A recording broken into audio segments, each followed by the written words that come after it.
À vous qui allez visionner, ces vidéos issues de médias algériens ne sont pas pour encenser ces médias malhonnêtes, mais pour mettre en lumière l'immense malhonnêteté intellectuelle et odieuses attaques et mensonges à l'égard des écrivains naturalisés français Kamel Daoud et Boualem Sansal. Une sorte de procès médiatique digne de l'ancienne ère soviétique. Des protagonistes algériens très malhonnêtes et véhiculant des tissus de mensonges pour salir les écrivains Kamel Daoud et Boualem Sansal et également la France, ainsi que propos antisémites, indignes de prétendus intellectuels algériens.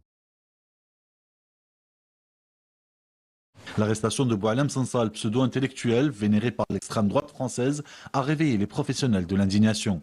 Tout le botin anti-algérien et accessoirement pro-sioniste de Paris s'est levé comme un seul homme. Éric Zemmour, Mohamed Sifawi, Marine Le Pen, Xavier Deriancourt, Valérie Pécresse, Jacques Lang, Nicolas Dupont-Aignan et évidemment Tahar Boudjedloun, son ami marocain qui récupère d'une sciatique à force de baise-main à Mohamed VI. Tous mentent au créneau pour ce révisionniste qui s'est pris les pieds dans le tapis. Il faut dire que ce lobby haineux a eu une mauvaise semaine. D'abord, un de leurs protégés, Kamel Daoud, a été pris la main dans le sac, exploitant les douleurs d'une victime du terrorisme en Algérie. Ensuite, leur ami génocidaire Netanyahou s'est vu délivrer un mandat d'arrêt international par la Cour pénale internationale. Et enfin, l'autre écrivain de Gallimard, Sansal, se voit arrêté en plein délire révisionniste.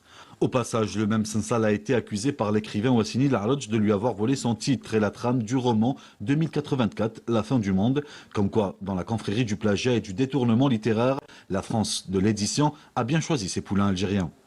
Le gouvernement français doit exiger sa libération immédiate, lancera le naturalisé par décret Éric Zemmour en faveur de son ami Boualem Sansal. Le président Macron, qui revient d'un voyage bronzé du Brésil où il avait traité les Haïtiens de tous les noms, se dit très préoccupé.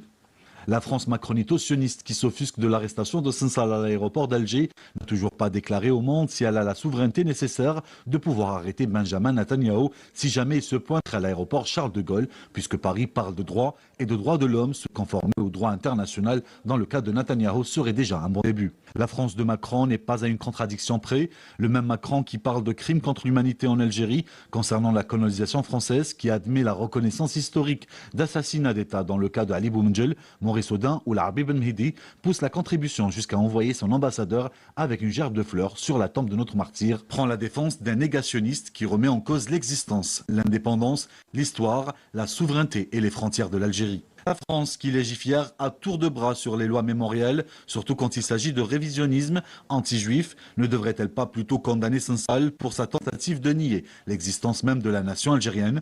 Ce serait un bon sujet d'étude et de négociation pour Benjamin Stora. En définitive, à chaque poussée de fièvre anti-algérienne, Paris charge Alger de tous les maux alors que l'Algérie agit toujours selon le principe de cohérence. Accuser l'Algérie d'empêcher la liberté d'expression alors que les Français détiennent toujours Pavel Durov, le fondateur de la messagerie Telegram, plateforme mondiale de l'expression, et la confirmation de cette sinistre comédie dont seul Sansal est le pantin utile. Boualem Sansal au cœur d'une polémique dépassant les frontières de la littérature ayant suscité des réactions en cascade sur fond de contre-vérité historique. Cette affaire a également ravivé le débat autour de l'instrumentalisation des intellectuels. Walid Yousfi. Boualem Sansal, un écrivain algérien devenu une figure controversée à la croisée de la culture, de la politique et des agendas étrangers. Depuis son arrestation en Algérie, des médias et hommes politiques français organisent des levées de boucliers qui paraissent davantage liées à des considérations politiques qu'à une analyse approfondie des faits. En Algérie, toute atteinte à l'unité nationale est considérée comme un crime grave, quel que soit le statut de la personne mise en cause. Effectivement, on a affaire à des réactions épidermiques, voire irrationnelles, de cette réaction groupée entre l'extrême droite, la fachosphère française, les anciens de l'Algérie nostalgiques sur la situation de Boualem Sansal qui touche à la souveraineté algérienne, qui vient sans droit ni titre parler de la souveraineté algérienne, et pour ceci nous devrions nous excuser et l'État algérien devrait se sommer d'écouter l'ordre français. Non. On est dans un pays souverain, notre souveraineté est acquise depuis 1962, nous rappelons ceci. Boualem Sansal est aujourd'hui au cœur d'une polémique dépassant les frontières de la littérature. Cette affaire a également ravivé le débat autour de l'instrumentalisation des intellectuels, pointant du doigt des auteurs comme Kamel Daoud, également accusé par certains critiques d'avoir mis de côté l'éthique littéraire au profit d'intérêts personnels. Le problème, c'est qu'on aime beaucoup la liberté d'expression à géométrie variable. Pour Sansal ou pour Daoud, qui n'hésitent pas à tirer au boulet rouge sur l'Algérie, qui se vantent d'être des hommes libres et libérés de l'islam politique, d'une vision algérienne qui serait soi-disant trop passéiste et revancharde, eh bien ces gens-là jouent les intégrés, jouent les lumières, jouent les progressistes, acceptent toutes sortes de compromissions jusqu'à l'antitétionniste. On l'a vu, lui qui était en Palestine occupée pour aller voir le mur des lamentations et considérer que les Palestiniens sont peut-être pas les meilleurs. On entend beaucoup aussi dans la presse française comme quoi il a été arrêté pour raison de liberté d'expression. Bah, non, pas du tout. Parce que vous imaginez, si par exemple une personnalité française ou un écrivain français aujourd'hui revendique par exemple que l'Alsace et Lorraine c'est un territoire armand, germain et que doit revenir à l'Allemagne, c'est impensable. L'Algérie, fidèle à ses principes, demeure opposée à toute forme d'ingérence, consolidant ainsi une souveraineté qui reste au cœur de son identité. Et c'est l'histoire dont tout le monde parle. L'affaire Kamel Daoud défraie la chronique depuis plusieurs jours. Un véritable scandale qui a éclaté autour de l'écrivain algérien naturalisé français, lauréat du prix Goncourt 2024 pour son roman Houri. Kamel Daoud est accusé de plagiat et même pire, il est accusé d'avoir volé l'histoire et le drame personnel de Saada Arban, seul rescapé d'une attaque terroriste sanglante qui a décimé toute sa famille. Durant la décennie noire, pour parler de cette sombre affaire, j'ai le plaisir et l'honneur de recevoir avec moi sur le plateau Maître Fatma Zahra Benbrahim, avocate de la plaignante. Bonsoir. Bonsoir. Merci d'avoir accepté notre invitation. Je vous remercie aussi. Younes Sabalchif, notre confrère, est également avec nous. Bonsoir Younes. Bonsoir Nohat. Alors on rappelle aux personnes qui ne le savent pas, que vous avez mis la lumière sur cette histoire la semaine dernière dans une émission qui a été dédiée donc à ce scandale, appelons-le ainsi, et qui a été diffusée sur la chaîne de télévision dans laquelle vous travaillez, donc One TV. Merci à vous deux d'avoir accepté notre invitation. Maître Benbrahim, je commence avec vous. Il existe donc à ce jour 2 plaintes contre Kamel Daoud. La première plainte a été déposée au nom de l'Organisation nationale des victimes du terrorisme et la seconde au nom de la victime Saada Arban au tribunal d'Oran. Tout à fait. Je vous explique comment les choses sont venues. Donc 2 jours après la parution du livre, il est là, je l'ai eu. Et d'ailleurs, pour preuve, j'ai la petite couverture qui est du livre simplement. Il n'a pas encore le prix Goncourt. Oui, c'est ça. Donc, j'ai 4 jours après la parution du livre, j'ai déposé la première plainte des victimes de l'organisation des victimes du terrorisme. Et donc, il faut déposer devant le juge d'instruction. Après, le juge d'instruction étudie les pièces, étudie le dossier, lit le livre, et après, il nous appelle pour payer la caution, pour dire s'il est d'accord pour suivre cette affaire ou pas. Donc, ça, c'était la première affaire. Quelques jours après, nous avons actionné pour le compte de la victime que nous avons retrouvée grâce donc à notre brillant journaliste, n'est-ce pas, et qui a demandé à ce que je sois son avocat, et j'ai accepté évidemment sans aucune retenue. Et donc, nous avons déposé la 2e plainte chez le même doyen des juges d'instruction, c'est la procédure. Au tribunal d'Oran. Au tribunal d'Oran, évidemment. Pourquoi le tribunal d'Oran? Parce que la victime est d'Oran, l'auteur est d'Oran, il habite Oran, elle habite Oran, et les faits se sont déroulés donc dans la région. Le tribunal compétent, c'est le tribunal d'Oran et pas un autre. Récemment, le juge d'instruction nous a appelés pour nous dire que l'affaire avait été étudiée et évidemment, il nous demande de payer la caution pour que le travail d'instruction commence à se faire. Donc vous voyez, nous avons déposé la plainte et nous avons également payé la caution et de ce fait, l'affaire commence à bouger. Maintenant, il appartient au juge d'instruction de faire son travail d'instructeur. Pour ma part, j'ai dû, dans ma plainte, me renseigner sur nombre de points. D'abord, la lecture de ce livre m'a laissé effectivement comprendre que la victime était bien Saada Arban. Il y a des faits visuels qui nous permettent de l'identifier et il y a d'autres faits. Un des faits que nul ne peut contester, c'est le fameux tatouage qu'elle a entre les épaules. Et ce tatouage n'était connu que de la femme de Kamel Daoud, qui est la femme de Kamel Daoud. La femme de Kamel Daoud n'est rien d'autre que le médecin traitant de Saada Arban. La psychiatre. Exactement. Parce que lorsqu'elle est revenue de France, elle a été orientée sur ce médecin pour qu'elle soigne son trauma. Et cette dame l'a soignée pendant quelque temps, effectivement. Mais ce qui est dramatique, c'est qu'elle a utilisé son malheur pour permettre à son mari d'écrire ce livre. Quelles sont les preuves dont nous disposons? Eh bien, les preuves dont nous disposons, c'est celle-là. C'est les 5 certificats médicaux que nous avons là, vous voyez. Et en haut, vous voyez bien qu'il s'agit de Madame Aïcha, docteur Aïcha Dahdour. Et elle a suivi depuis 2015, vous voyez, la date 2015, jusqu'à la dernière visite qui date juste avant son départ en France. Donc, le départ de Madame Daoud. Donc, qu'a fait Madame Daoud? Elle a préparé son coup avec son mari d'une manière très intelligente. Elle a pris le dossier de sa cliente, de sa patiente, elle a remis à son mari, et son mari a écrit ce livre. C'est inspiré. Il a complètement écrit le livre, parce que, dans un premier temps, il avait demandé, Madame Dahdour avait demandé à la maman de Saada, de la patiente, qui n'est rien d'autre que Madame la ministre Mantouri, Zahia Mantouri, ancienne ministre de la Santé en 1992. Et comment cet enfant est arrivé chez Madame Mantouri? C'est que lorsque la victime a été trouvée vivante, la famille a été enterrée, au moment de l'enterrement, ils se sont rendus compte que la petite respirait. Et donc, Madame la ministre, précédemment ministre, Madame Mantouri, était chef de service de réanimation. Et c'est elle qui lui a donné les premiers soins.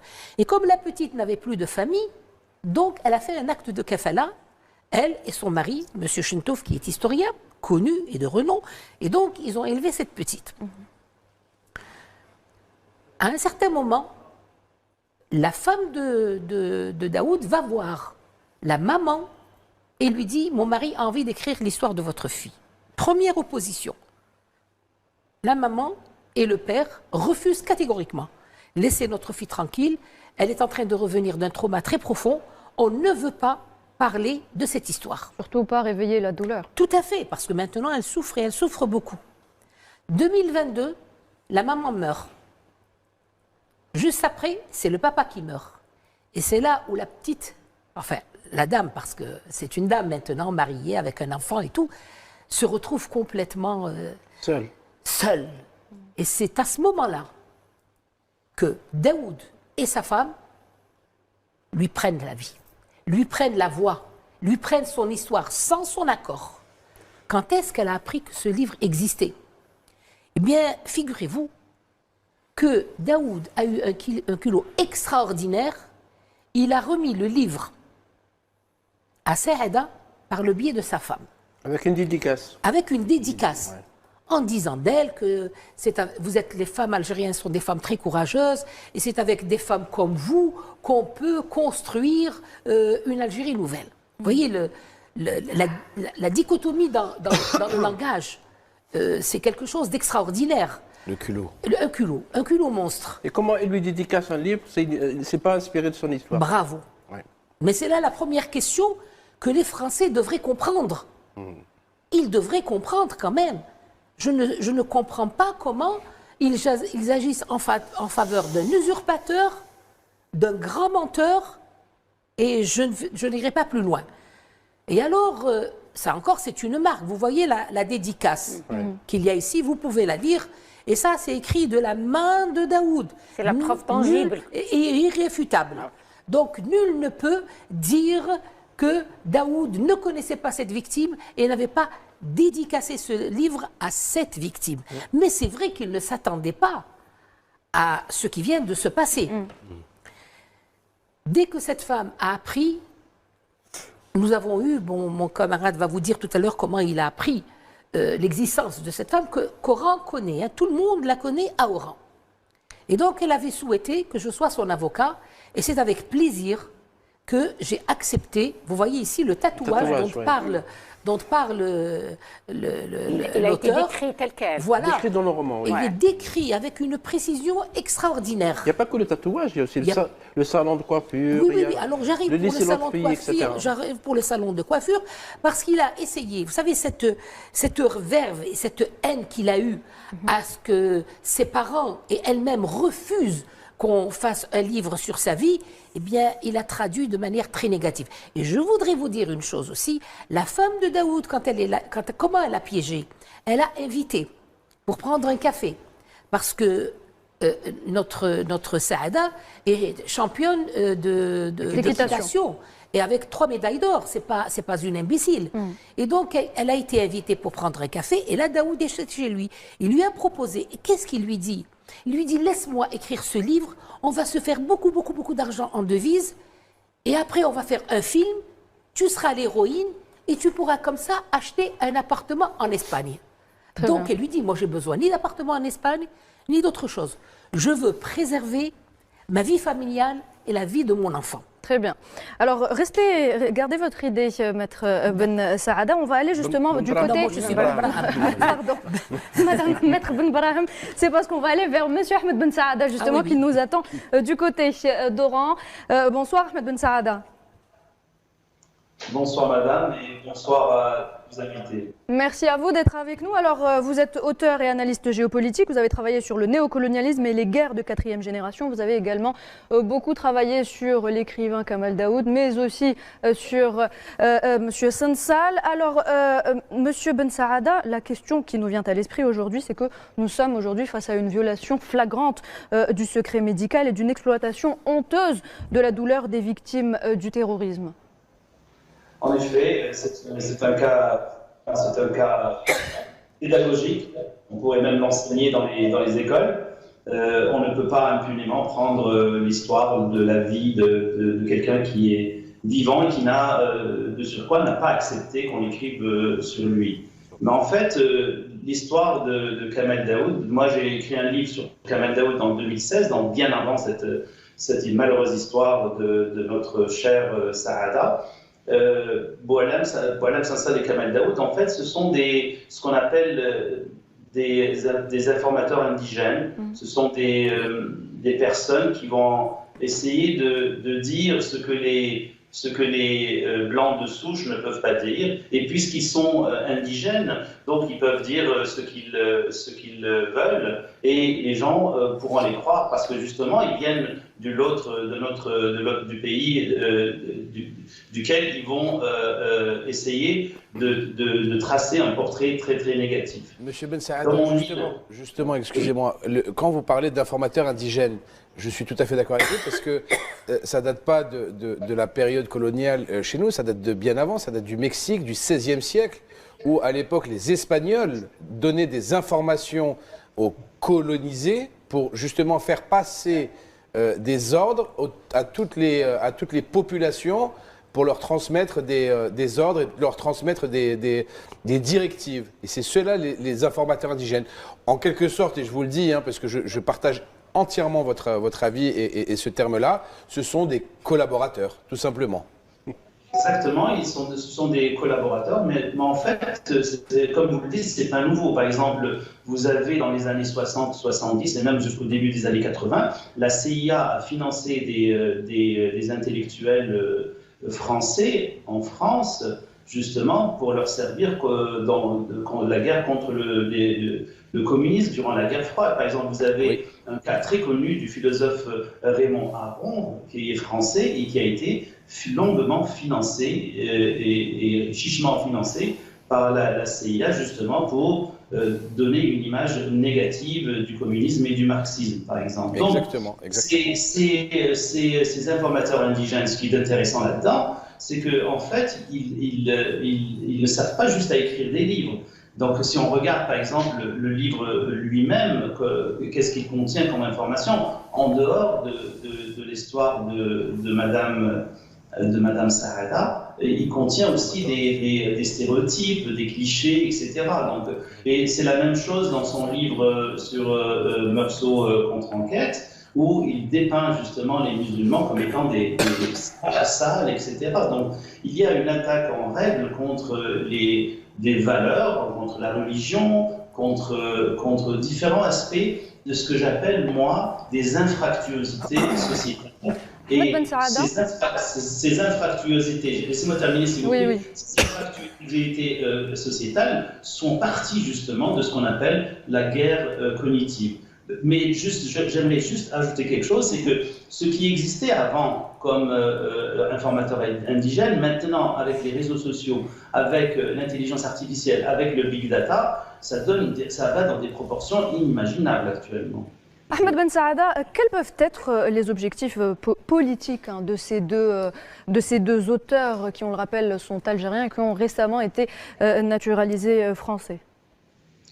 Alors, il y a plusieurs objectifs. C'est ce qu'on appelle en fait la déstabilisation par la culture. La déstabilisation par la culture, c'est-à-dire entrer un narratif qui est différent du narratif qui se trouve dans la société visée. Par exemple, nous avons par exemple un ADN qui est pour la Palestine, qui défend la cause palestinienne, et ces deux personnages vont toujours aller essayer de changer ce narratif et de dire que finalement la normalisation avec Israël est quelque chose de bien. Je rappelle que Boualem Sansal est parti en 2012 en Israël, et puis il est revenu de là-bas et il a dit je suis revenu riche et très heureux. Et il est souvent invité par le CRIF, et vous avez remarqué que parmi les gens qui l'ont défendu, vous avez le CRIF lui-même, vous avez aussi aujourd'hui Bernard-Henri Lévy, vous avez Éric Zemmour et toute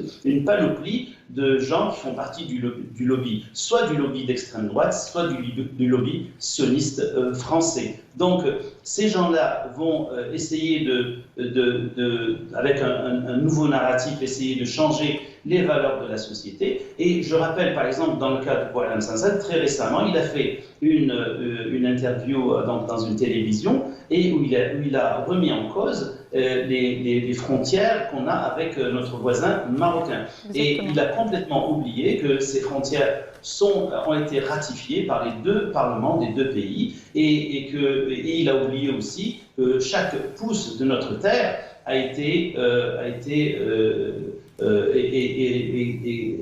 contient le sang de nos valeureux martyrs. Mahdi, là, M. Ben Saada vient d'évoquer les propos de Boualem Sansal. C'est une remise en cause complètement de la souveraineté, de l'indépendance et même des frontières nationales. Donc c'était dans une revue de l'extrême droite. C'est une ligne rouge non seulement pour l'Algérie, mais pour d'autres pays également, d'autres nations souveraines. Alors s'il avait fait pareil pour la France, les réactions auraient été différentes. Écoutez, moi, il y a deux chiffres qui me tarot de l'esprit, et M. Ben Saada, je vais demander son aide sur ces deux chiffres. 99,99% des Français, il y a 4 jours, ne connaissaient pas, n'ont jamais entendu parler de Boualem Sansal. Avant que les médias d'extrême droite en font une sorte de martyr, parce que jusqu'à preuve du contraire, nous sommes le 23 novembre, il est 21h50, maître, vous m'arrêtez si j'ai une bêtise, mais jusqu'à présent, il est en garde à vue, rien de plus qu'en garde à vue. Je pense qu'il n'y a pas d'autre chose. Donc ils font un martyr, une personne qui est simplement en garde à vue. Ils ont parlé de disparition. Exactement, alors qu'ils ont parlé de disparition, alors que la personne est dans des locaux de la police. Le deuxième chiffre, donc 99,99% des Français ne savaient pas qui était Boualem Sansal il y a 4 jours. Et le deuxième chiffre, c'est aussi 99,99% des soutiens de Boualem Sansal sont des islamophobes notoires. Je les cite, quelques-uns sur les 48 dernières heures. Éric Zemmour, Céline Pina, Marine Le Pen, Marion Maréchal, Sarah Knafo, Caroline Fourest, l'imam Chalgoumi, bon, imam juste par le titre, Guillaume Bigot, Xavier Driancourt, François-Xavier Bellamy, Édouard Philippe, Raphaël Enthoven, etc. Donc ces deux chiffres de 99,9% des Français qui ne connaissaient pas qui était Boualem Sansal et que 99,99% des Français, des personnes qui soutiennent Boualem Sansal sont issus de l'islamophobie notoire qui tourne en France, excusez-moi, c'est QFD. Il faut savoir se poser des questions. Ces mêmes personnes-là qui, le 21 novembre, parce que le contre-feu médiatique est là, le 21 novembre, lors de la mise en, enfin de la déclaration du mandat d'arrêt qui a été rendu pour Benyamin Netanyahou, par la ont CPI, levé une sorte de tollé politique pour dire que c'est inacceptable, que c'était un Premier ministre élu, que c'était pas normal. Donc, les mêmes personnes qui défendent Boualem Sansal sont les mêmes personnes qui crient au scandale pour ne pas arrêter un génocidaire qui est recherché par la Cour pénale internationale. Suite à une décision devenue... Par rapport à une personne que 99,99% des Français ne connaissaient pas il y a encore 4 jours. Posez-vous les bonnes questions, mesdames et messieurs. Et la bonne c'est question, un contre-feu médiatique, c'est un contre-feu médiatique orchestré pour mettre de côté le véritable problème de cette semaine, qui est l'accusation et le mandat d'arrêt qui est lancé contre Benyamin Netanyahou et son ministre de la Défense. C'est une diversion. Tout simplement. C'est une diversion On y reviendra, médiatique, Mahdi. rien de plus. Mahdi, on y reviendra. Cette personne, c'est un écrivain, il n'était connu de personne il y a encore 4 jours.